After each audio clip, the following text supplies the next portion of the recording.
What happens if the government doesn't come to a fiscal agreement and shuts down on October 1st? If the government shuts down, it generally means that non-essential federal services and employees will be furloughed, and certain government functions will be paused. Essential services like national security, public safety, and healthcare typically continue. It can also lead to delays in various government services and impact the economy in different ways. It's definitely something that can have wide-ranging effects. How does a government shutdown affect the power of the president? A government shutdown doesn't directly reduce the president's formal power, but it can definitely affect the political climate and the president's ability to govern effectively. It can create a lot of public pressure and can lead to a loss of public confidence.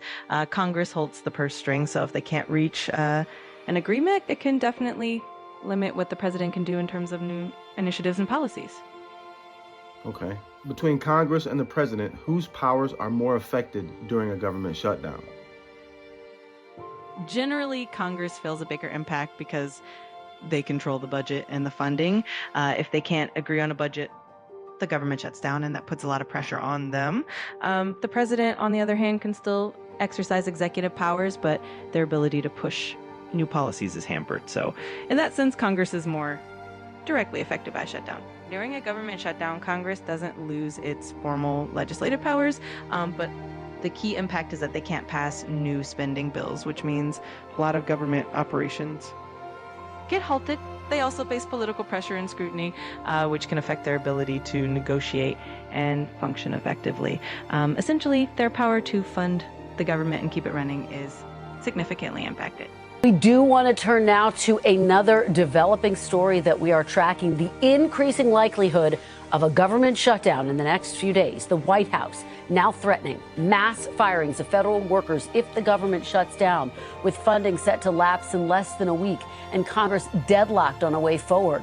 According to a memo obtained by NBC News, the White House's Office of Management and Budget is asking federal agencies to prepare for a, quote, reduction in force, indicating it's prepared to go beyond traditional furloughing of non-essential personnel during a shutdown and instead fire federal employees. Top Democrats in Congress slamming the threat. Senate Minority Leader Chuck Schumer calling it an attempt at intimidation. And House Democratic Leader Jeffries called OMB Director Ross Vogt a, quote, malignant political hack. Kind of funny how the Charlie Kirk Memorial was like perfect timing for Trump and Elon to get back together. They can kiss and make up. Yay! And the conservative beast is growing exponentially. Yay!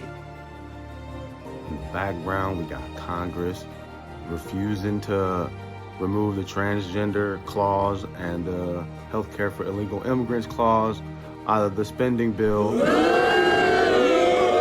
And we got Trump promising to fire a bunch of government workers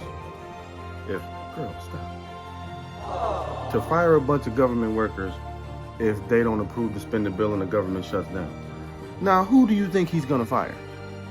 A bunch of liberals. No! God, What's gonna happen please, when he no, fires all those no. liberals and a bunch of people don't get their social security checks and food stamps and all of that? What do we think's gonna happen then?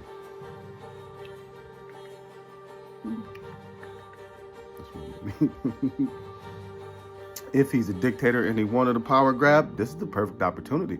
That the government shut down, he can do whatever the fuck he want to, right? Because he can still sign executive orders. No! God, please, no! No! No!